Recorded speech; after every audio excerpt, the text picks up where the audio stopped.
You asked Penny Wong in the Parliament to define net zero, and she said, I'm not sure how to explain it other than to say it means net zero.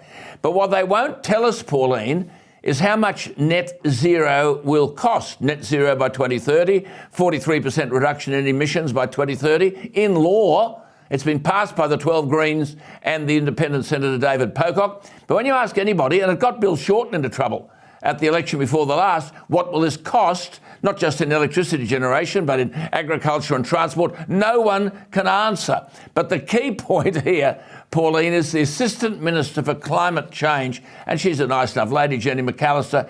She said, but she's now the Assistant Minister for Climate Change.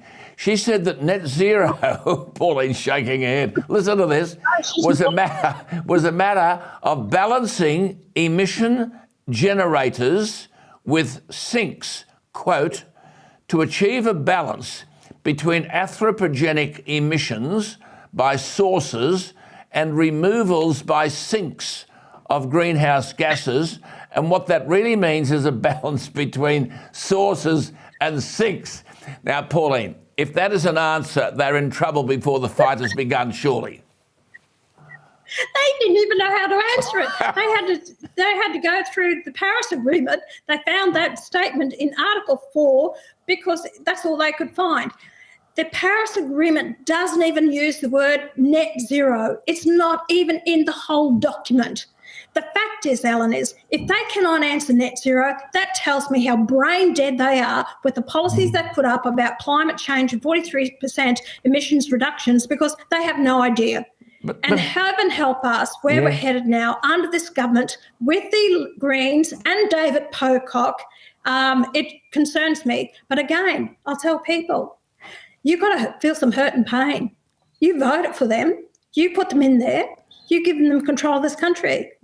So when you start to realise the hurt and pain, and it will come with the cost of living, electricity, the way of life, the standards of living, just look at what's happening in Europe and in England, and then you might start to wake up to yourselves and find your voice. Forget about, knowing all your footy players. Forget about watching football. You might take an interest in politics because you know what? That's about your future. That is so true. Look, when asked how much it would cost Australians to reduce emissions by 43%, Penny Wong said Labor had already released transparent modelling, and the modelling showed the reduction of carbon dioxide emissions would create 604,000 jobs, that 5 out of 6 would be new jobs in the regions, there'd be $76 billion of investment and 82% renewable energy by 2013. Pauline, I think that means that there are tooth fairies at the bottom of the garden. It'll never happen, but how much damage will be done along the way, eh? But listen, before you go, what's your final advice to Marine Faruqi? Alan, I think I've just about said all that I needed to say. And actually, I said, go back to Pakistan. Actually, I'll take her to the airport. There's no problems. She can pack bags and I'll actually drive her to the airport. I'll tell other people out here. I grew up in this country.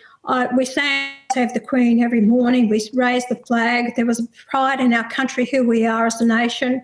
I don't believe that pride is there anymore. It's about people belong somewhere. We're not part of the British Empire. We're part of what's the Commonwealth. And it's about a shared people with responsibilities and knowing that you have a place. And it's about working together. She's not prepared to work with me to enhance this country and everyone in it, whether you're black or white.